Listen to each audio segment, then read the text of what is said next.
And you can have a PG version, but there's only us in this room, no one else. Kenny King, do you have a untold story or a favorite moment in your entire career? Jerry Robinson. Yeah, I'm gonna say Kenny, man. So understand, when I played for the Philadelphia Eagles, there was a coach named Dick Vermeil. Y'all remember Coach Vermeil? I mean, we were like being in the military. I mean, we were very strict, and it was just tough. So when I came to the Raiders, it was like, it was totally different. I just got to share this one story with you. We had camaraderie night. We didn't have a camaraderie night in Philadelphia. It was like every Thursday the guys would go out, you know, just to let their hair down and have fun, a few drinks and this and that.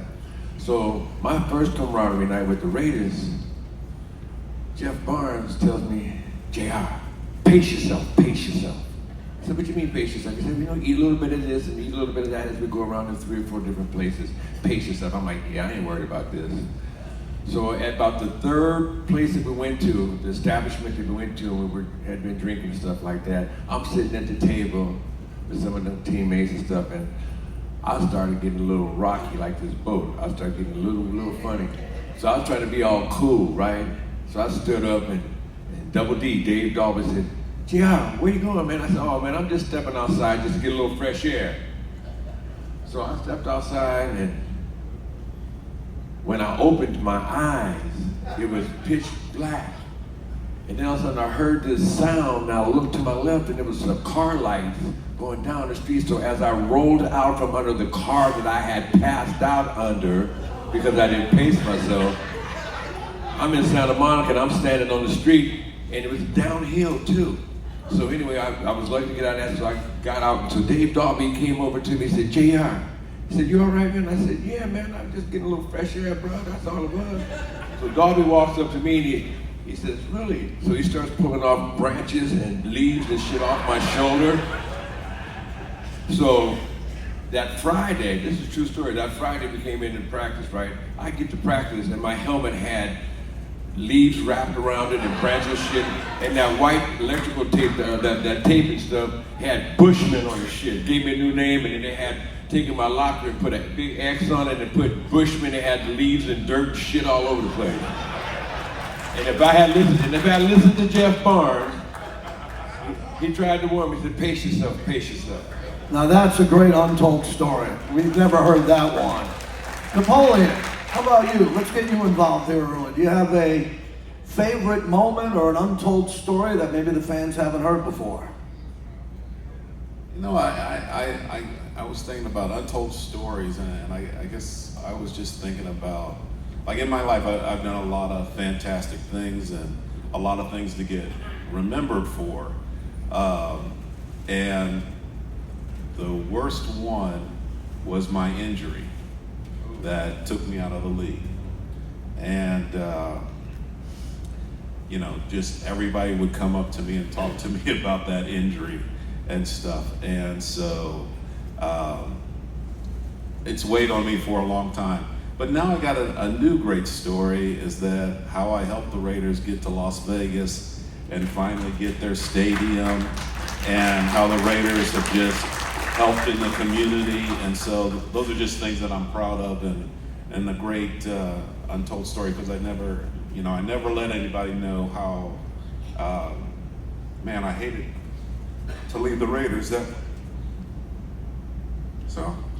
But I'm happy that we're here and enjoying you guys. Wow, well, you had a big impact, and the documentary someday about you with the Vegas story is going to be one of the great 30 for 30s we've ever seen. Reggie Kinlaw, you got an untold story or favorite moment? Here we go. Well, I think the biggest highlight of my rookie year,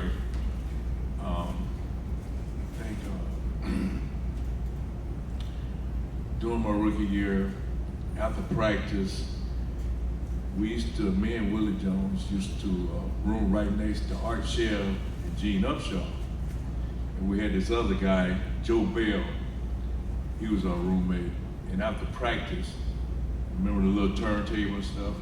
You ever heard that song, Ring My Bell? He played that song every day. I mean, ring my bell. every day. So, no, it wasn't.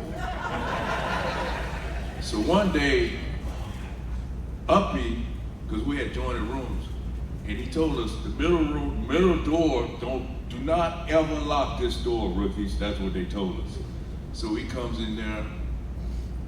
Joe Bell was playing that song. He was just blasting and stuff. He politely cut it off. He took the lead off the little 33 or what it was, 33 or 45. He took the album, broke it, threw it in the trash. Another thing, after every practice, rookies had to sing. So one day, I think Art Shell, he missed a couple practices. He had, I think he sprained his ankle, and Gene goes, Kinlaw said, Shell don't feel good. He would like to hear some singing. I said, oh shit. So I stood up from my table, eating my food, I had to stop eating lunch, and he said, no, don't sing there. Stand on top of the table, put your hand on your heart, and grab your cojones, and start singing your school fight song. That's my story. That's a great story. I saw him Boomer Sooner. Boomer I don't know all the damn words, but I said Boomer Sooner. Lamarr, how about you? You got an untold story or a favorite moment?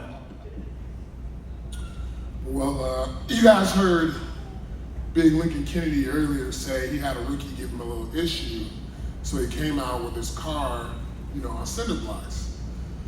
Well, my rookie year, I was a good rookie. Whatever the guys wanted, I was doing. But we had another rookie who was the pick before me, who was like, fuck everybody, I don't care, doing what I want. I was like, bro, man, you gotta chill out. I don't care. So at the end of the year, Ricky Dinner, you guys know Ricky Dinner, they wanted to go to Ruth Chris. Oh, the whole team went to Ruth Chris. That bill went from $45,000 to $50,000 to 80 grand. It got so high. Guys was going out with bottles of Opus One. Anybody know about wine? They were going out with bottles of Opus One. Oh, Crystals. Getting to-go meals for their whole family. Now they brought it back down to 45 grand because Seymour and Nabiasma was like, okay guys, calm down. But that was my untold story. Wow, excuse me, that's a lot of money. Wow.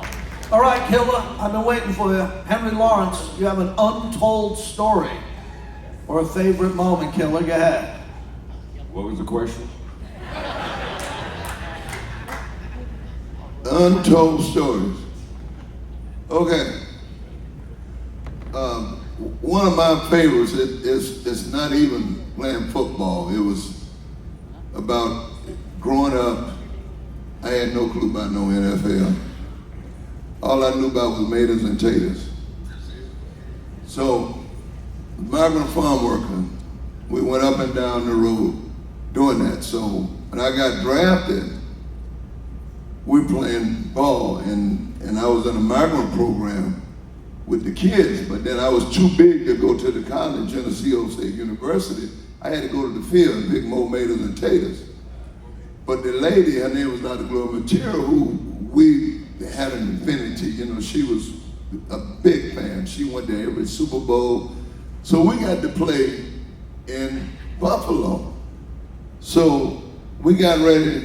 On Saturday, we got through with practice, so we had like 3 or 4 vans that we took out to the migrant labor camp to visit the camp with my mom, my dad, and my brother, who was a contractor. Everybody was out there.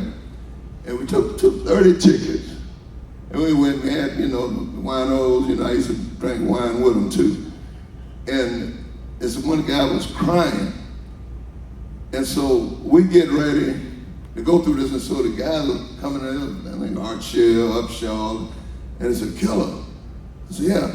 I said, this how you used to live? I said, well, yeah, this is my life, man. There were like freaked out. So the gang get ready. We go to the game. We're about to get to go to the game. My daddy had never seen a game. My mama had saw a couple.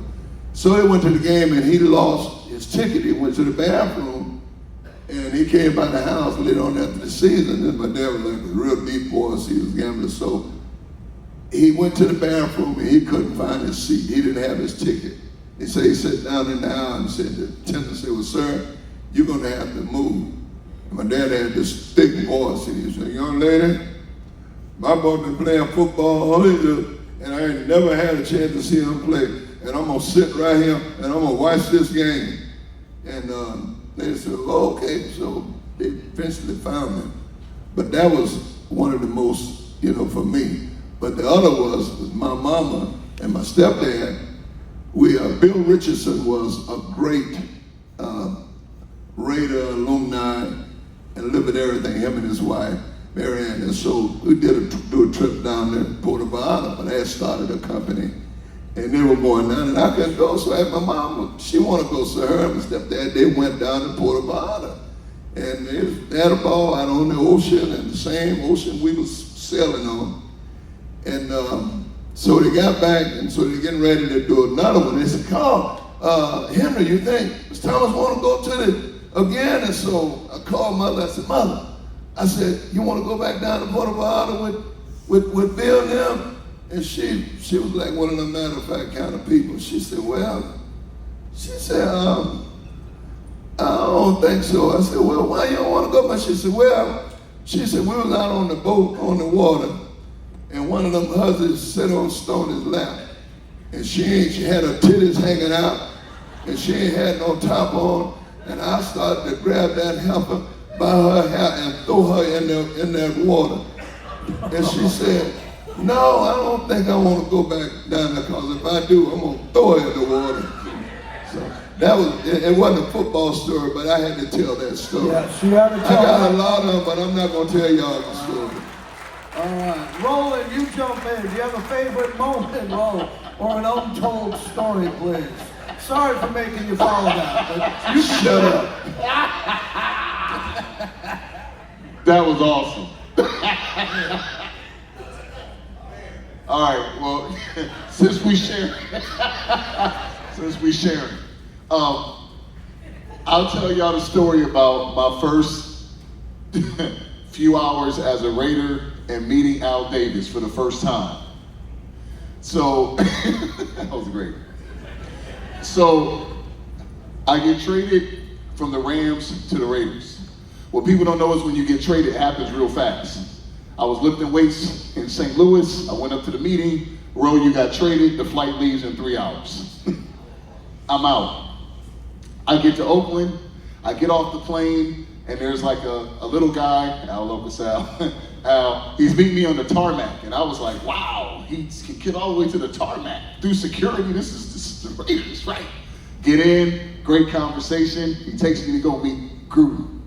I go up to meet Groot Dog for the first time. Hey, Roland, man, glad you're here, you know what I'm saying? He was like, the 2 rules is make sure you know your plays and make sure you're on time for the meetings. I was like, that's it. What number do you want? I was like, 86, my number from the Rams, He clicked the button, boop. Who has number 86? He was like, Jerry Porter, sir. Not anymore. I said, well, I just made one enemy here I'm here 10 minutes. All right. Conversation stops because somebody comes from the back. You know those 2 doors, like the kind of like half the door open and the lower half and the upper half? I swear the lower half opened and it's like a Oompa Loompa came through or something. Came through, said, and I heard him, Al wants to meet him. Groot was like, all right then. I said, whoa. Going to meet Al. Walk down the hallway, we get to the office. People don't know this, but Al Davis's office was huge in Alameda. Big, like, I don't know, it's just crazy big. So I walk in, Al's sitting over there on the couch, a pool table way over there. Go over there. That's, all right. So I walk to the pool table, I'm confused. his mystique, you know, you feel like you're in the presence of a king or something. I walk over to the pool table. He got the Syracuse Alumni Letterman plaque he took off the wall. He said, yeah, come here. So I walk all the way over, you know, big logo in the middle. And you know, Al, he dressed like how he, you know, the sweatsuit, the glasses, you smell that cologne. It's Al. I'm like, man, he's a legend, Syracuse legend. So I'm standing in front of him. He said, I was watching you from back in Rochester, New York. Good kid, went to Syracuse. You had some good games against the University of Miami. He mentioned a couple plays, this is incredible. But I knew you wasn't ready yet. Then you went to the Rams. Outstanding job with the Rams. Big game versus Kansas City. Backside blocking. And he started rattling off plays. I'm like, this is crazy. He getting me hyped. He said, I knew you was ready. He said, let me tell you something. He said, everybody wants to be a Raider. He said it real tough in class. He's so serious. Everybody wants to be a Raider. I'm so hyped right now. I'm like, I'm so hyped. He said, I'm so glad you're here. Take my number. Call me anytime. I felt to go kill somebody for him. He got me so hyped. Al Davis, the GOAT. There you go. What a great Everybody story. wants to be a Raider. Untold story. Willie Gault, maybe a favorite moment or an untold story we haven't heard. Okay, yes. So the wide receivers, tight ends, and quarterbacks would often meet together. So what we decided my second year there is to play a game. So at the time, I was really, well, still is, good friends with Wolfgang Puck. So what we did is that we would charge $1 for every drop pass or every bad throw, anything else. And Tim Brown and myself was in charge of the drops, counting. So, and you can imagine guys go, no, I didn't drop that. Go, dude, you touched it. If you touch it, it's a drop. If the quarterback overthrow you, it's a quarterback dollar. You would not imagine how these guys didn't want to pay $1. But at the end of the year, we usually had about $1,200 to $2,000. And we'd get a limo and we'd go to Spago's and eat. It was amazing. We had so much fun and guys talking about the season. So that was a camaraderie thing that I really enjoyed. We did that for my 7 years I was there with the Raiders. So that was amazing. Awesome. Jacoby, what do you have? There's an untold story. I'd probably say it's from my rookie year with Lamarr, rookie symposium. And every team has, you know, they send their all the draft picks down there to the rookie symposium in San Diego, and they always have like a certain coach watching.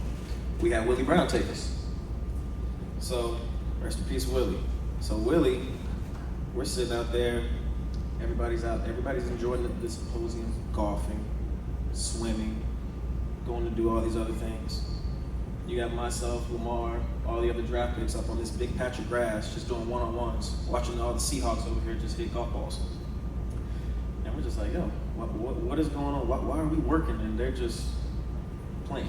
Like everybody's chilling, playing. So, and mind you, we had just got done with mini camp, OTs, everything. So we're ready to go home. It's our first time, you know, being away from home. I'm ready to go home. And me and Lamarr get an email saying that we have to go back to Oakland because we're supposed to leave from the symposium and go our own ways, go home. He's supposed to go back to Texas. I'm supposed to go back to Florida. But no, Al wants to see us. So Al flew us back to Oakland. And I was like, I do not want to go back to Oakland. I want to go home. I wanted to go home. I was ready to go home. And then I was mad because Lamarr got to see him before me. So he got to get out before I did. So I had to wait all day and then just catch a red eye. And I will never forget the first time I met him. I go into Al's office. As soon as I walk in, I meet Fudgy and Christy. Still close with them still to this day. And they were like, hey, you okay? I'm like, yeah, I'm just a little nervous about going back there. They're like, oh no, don't be afraid. He's good. I said, okay. I walk in the office and he's just standing there, all white, decked out, rings, everything. And he had you guys know, he had the one TV right there. And he's got film on. He's like, look at this. And he showed me the Miami game from when I scored the game with a touchdown. He's like, what was the name of this play? You called this play, right? I'm like, yes, sir, I did. I was but that just shows his IQ and just like he really cared and loved his players. Like he really spent time studying each individual player, and especially players that he really wanted. And just to hear even everyone's tell their stories about how he can just pick out these certain plays, like I just think that is honestly one of the most unbelievable things to be a part of and to be able to have witnessed that and to be able to been around him, because then he couldn't get rid of me. Because then I was going and I'd be like, hey, Mr. Davis, are you going to the basketball game this week? Because he had season tickets. I was like, are you going to the basketball game this weekend for the Warriors? And they'd be like, no. I'm like, okay, well, can I get your tickets?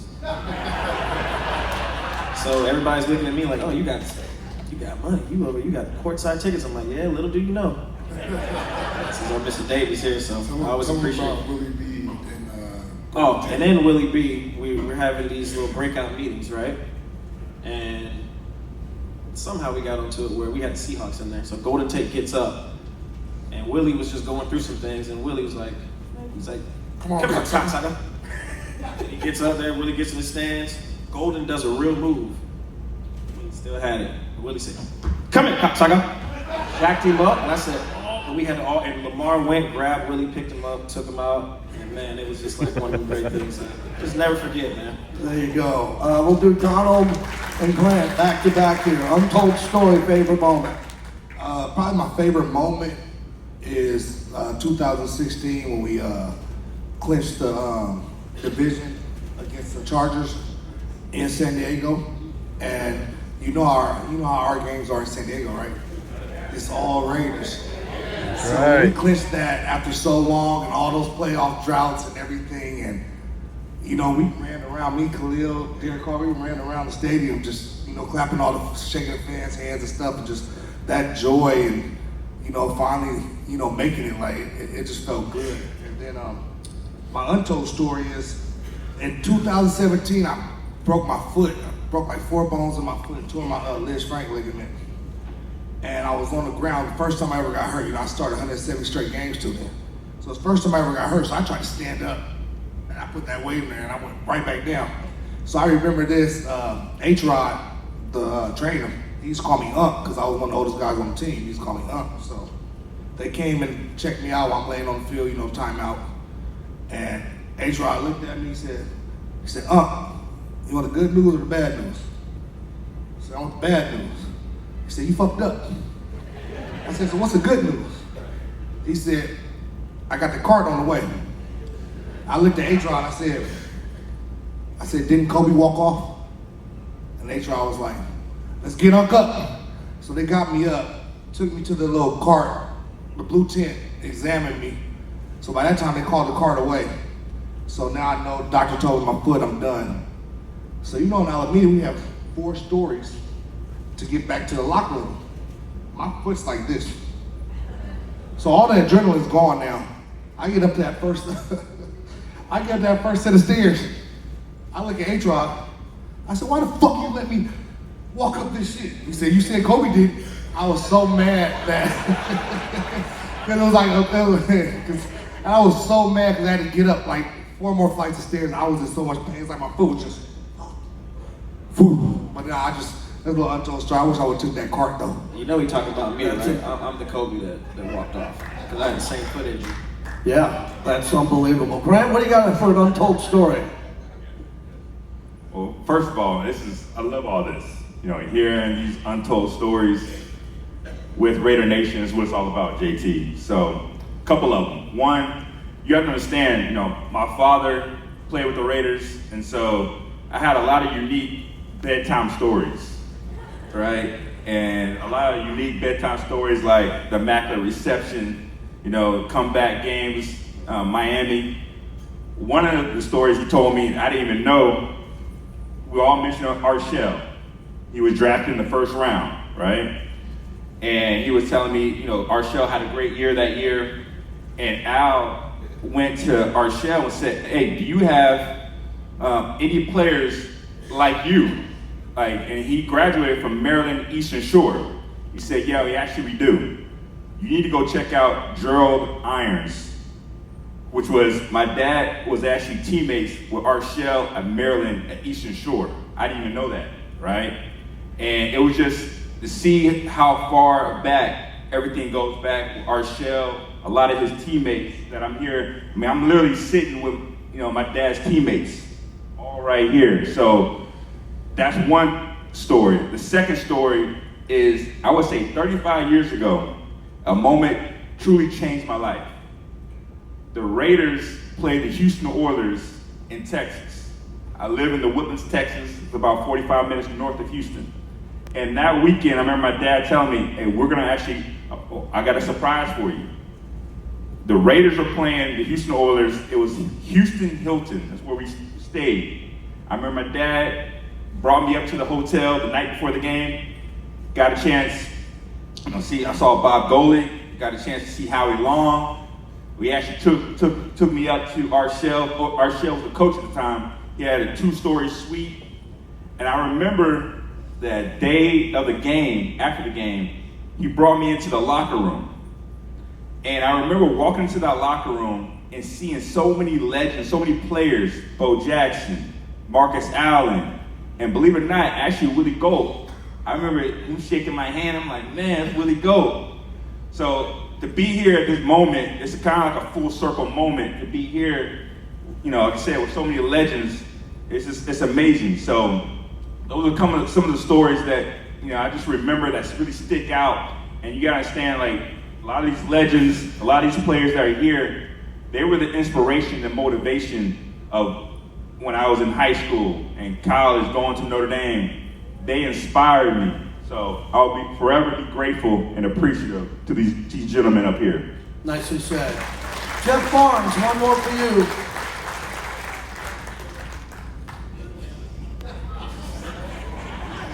The mic. Hey, Britt, I'm glad you had me say a few words. And my greatest star was John Matusak. I know, a lot of people say, why is he talking about John Matusak? Because I love John Matusak. John Matusak was 6'9", built like a Greek god with long wavy hair. I got there my rookie year, and they said, Jeff, no matter what you do, don't cruise with the tubes. I said, okay. I had my brand new Catalina, and with that fine Corinthian leather, and Tubes had a Lincoln. Tubes said, Jeff, I wear a sunroof. He said, Jeff, I want you to follow me. We're gonna cruise with the Tubes tonight. I said, okay, Tubes. I got behind him. I said, I'll go in my car. Tubes took off, hit a light, went straight. I turned to the left. That night, Tubes got pulled over because, in those days in Oakland, they pull you over, let you sleep it off. They wouldn't, trying to put you in jail or nothing. And I said, Tubes, what happened? He said, I don't know, but I went to sleep somewhere. I said, that would have been me. And I'm thinking that I could have got cut messing with John Matusak. Awesome. All right, due to our limited time left, I want to go a little freestyle here. And I'll start with Lincoln because we've done so much together on radio and throughout our careers. And everyone, if you can listen up to this one, this is an important one. And it ties into your brotherhood. If you could go back in time and bring one person to this cruise who's no longer with us. All of you gentlemen, you'll have plenty of time. I'm going to start with Lincoln. You go back and say, I wish I had this person with me right now. Former teammate, might have been a coach.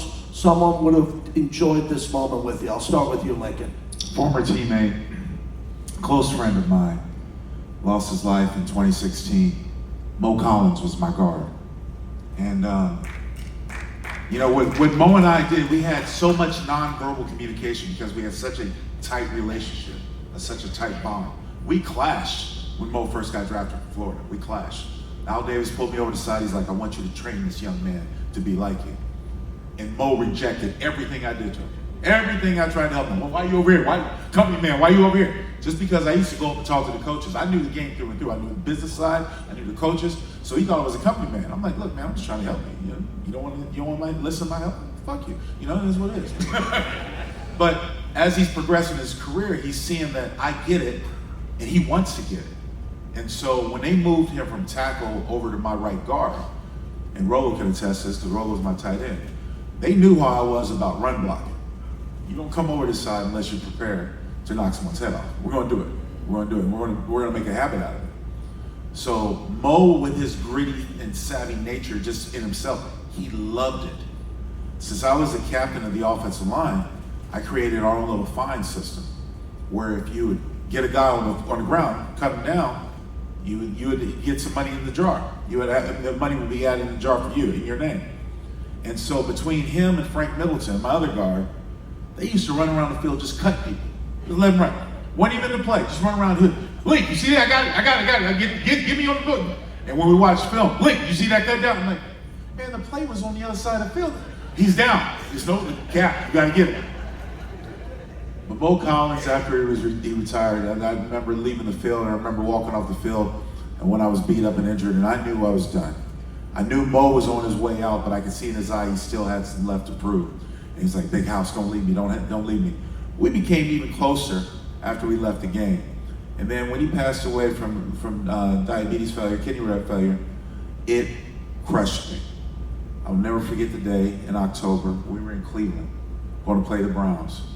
And one of the Raiders staff had told me at breakfast, and I was like, what? He's like, did you hear what happened to Mo Collins? And there were other people named Mo Collins in the industry and stuff like that, but did you hear? Like, no, what are you talking about? And I got the news, devastated. Like I lost a piece of myself. And I know he would really get a kick out of being here with all you guys. I know he would love this environment, this panel, this feeling of brotherhood and friendship and love, and I miss him. Thank you for sharing that. I'm just going to go right down the line as we can kind of knock this all out. Napoleon, who would you like to bring back to Give this? me all these sad things. Golly.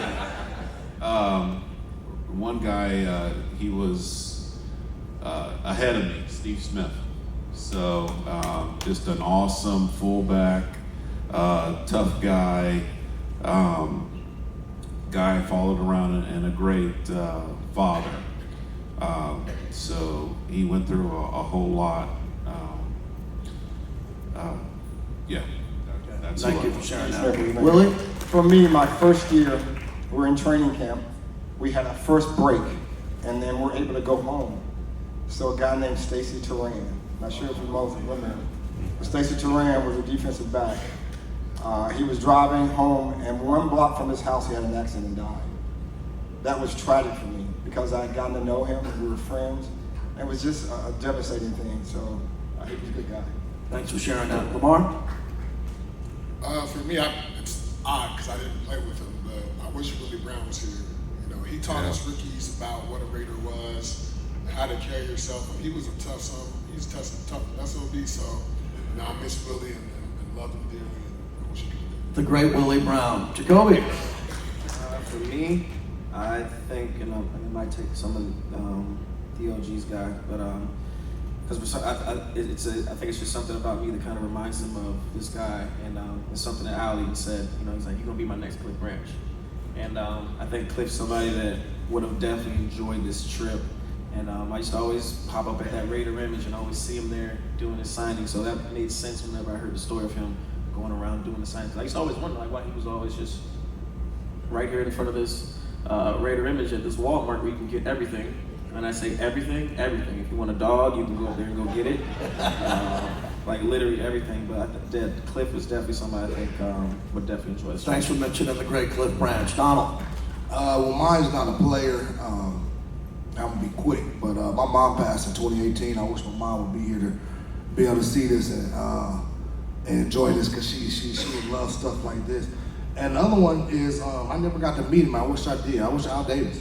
I never got to meet him. I've heard so many great things about him, and I just really wish, you know, I could have had a chance to meet him because I grew up a Raider fan and I always thought highly of him, and I never got to meet him. So that's somebody. Like that. Obviously, my father, Gerald Irons, he spoke so highly of his teammates, right? He had so much respect for his teammates, and he would always talk about, just the locker room, the camaraderie, and it's like really feeling this whole week. It's been like that amongst us, regardless of the errors. It's all been brothers, right? So definitely my father. The second one would probably be Jack Tatum. the assassin. You know, you hear so many great stories about him, how tough he was, and he's just all around great player. So definitely Jack Tatum. Thank you. What was the question? Who do you wish you could bring on this cruise who's no longer with us? Who would have been the perfect partner for you, Killer, on this cruise? I only get one? You only get one. Okay. Art Shell came down to Florida A&M after they drafted me and to teach me the Raider way. And that was my first exposure to the Raiders. And we go on from there, and I meet Bob Brown in the locker room the day we went in for minicamp. And this guy had arms like this. I didn't know who he was. And I said, what's your name? Bob Brown, you know, and so. And then on from there, it went on. We played the Super Bowl the year of the game. We're playing, Claude Humphrey was playing against me, and he kept talking. He did a sack. Damn, homeboy, you trying to kill me? And he in the sack blocking. And so we come against, I blocked him and knocked him down in the ground. And he had arms about that long, and he reached out and he still got plugging. That's what, damn, what's going on here?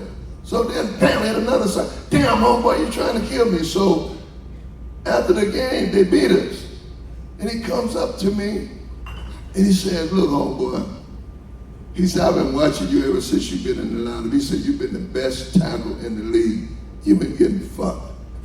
He said, but don't get down on yourself, because I studied this game. And I knew that if I kept coming, Plunkett was going to set, and then he was going to step back again. And if I kept coming, I'd get him. I said, oh, damn, that's what. So I look at the film during the week. He was right. Plunkett was sitting there, and he had no business stepping back. So he stepped back. He was sacking him. God damn. So we play him in the Super Bowl. I don't know. I said, damn, you know. So we playing him. So I was short second, and he got frustrated, and he came and he hand slapped him. Boom! And the ref threw the flag. He picks the flag up, and he throws the flag at the ref. I said, I got him. I did one of them John Madden deals on him. I stopped there. Thank you for that. Jeff, you gave us two. Is there one more? Yeah, I have a great guy that I miss dearly. I love him. Mike Davis. Mike Davis was a great DB. He was a tough guy, you know, out of Colorado, and he was a player rep. Whatever went on with the NFL, he knew about it. He would tell us and keep us informed. So I just want to say Mike Davis, and we went out of cruise together, and whenever we got off that ship, Mike would say, when we going back? He would love this. I miss him, and he misses you. Nicely said. If I could bring somebody here on this cruise, I'd bring my brother Jackie, who was shot in the head and was killed when I was a senior in high school. And he loved the Raiders just as much as I did. And he has been my inspirational and motivational force behind me to be where I am today.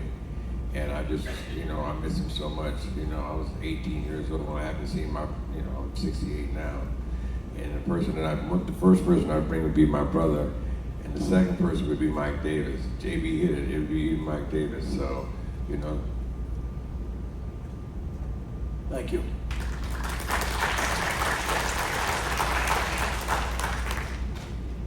Reggie wants to know why I need two mics. Because I can do whatever I want to. 50 years with this guy. 50. Longer than my wives. I said wives, stop. Wives, stop. No, on a serious note, person who I would like to have here would be Mo Bandy, Morris Bradshaw. Oh, beautiful. That's what I was going to say. Morris Bradshaw. You know, the reason why? Because it wouldn't be Alumni without Morris Bradshaw. He brought in Alumni. I'm not taking them away from you girls, you know, but Mo started Alumni Association, and then he was involved big time with the Raider Booster Clubs all over the world. I mean, he did a lot of work for the Booster Club, and that's why we're up here right now. because of Mo. Thank you for that. Ro, wrap it up. I would say one would definitely be Al Davis, because I think that everybody to spend time with him, you will understand where the Raider mystique comes from. And lastly, there's a guy that we played with, that his personality, who he is as a man, how he was in the locker room, I think he would have loved this trip. And this guy is named John Ritchie, fullback with the bloody, remember? Yep. He'd be John perfect. Ritchie. He'd be perfect for this next time. Be perfect for this cruise. I think you would enjoy John Ritchie. Let's hear it for our panel, everyone.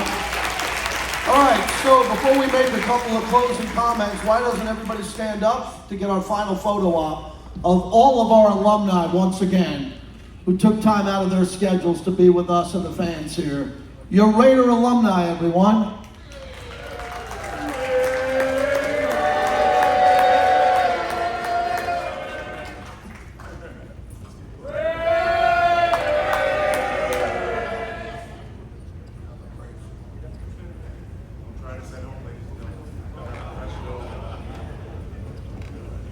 All right, everybody got one? So gentlemen, make your way down. We have a special video before everyone leaves. If you can stay here, we're gonna show you. Yeah, you can throw balls out there too. Yeah. Ooh, okay. We're gonna take one more group photo in a moment.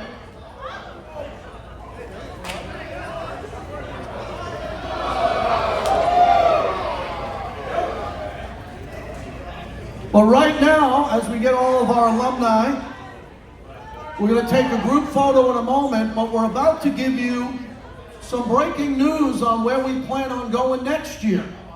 All right, so if I can get everybody's attention here momentarily as we clear the stage. And then please don't leave, because we're going to take one more group photo, this time standing with everybody instead of sitting. Okay. All right, Killer. Roland, you help Killer down here? There you go. We got you. We got you.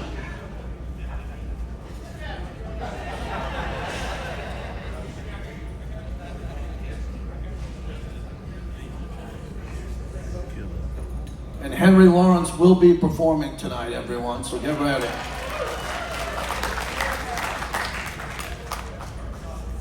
Okay, here we go. It's time for our big reveal for the 2026 Raiders Fan Cruise.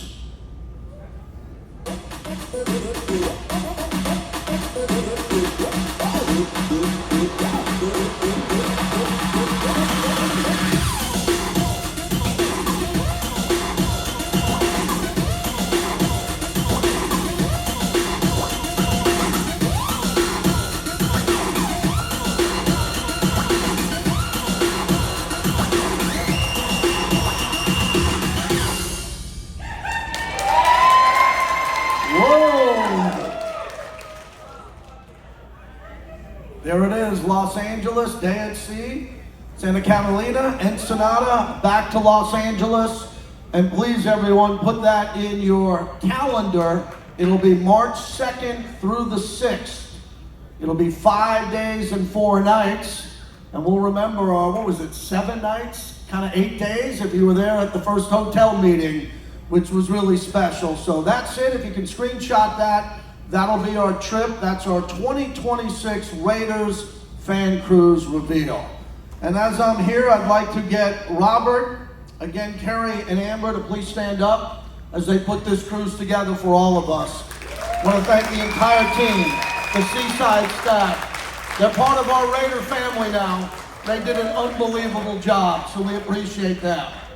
Okay, it's time for our final photo, correct? So alumni, just like yesterday, but we're gonna stand. We're gonna get the whole room to stand.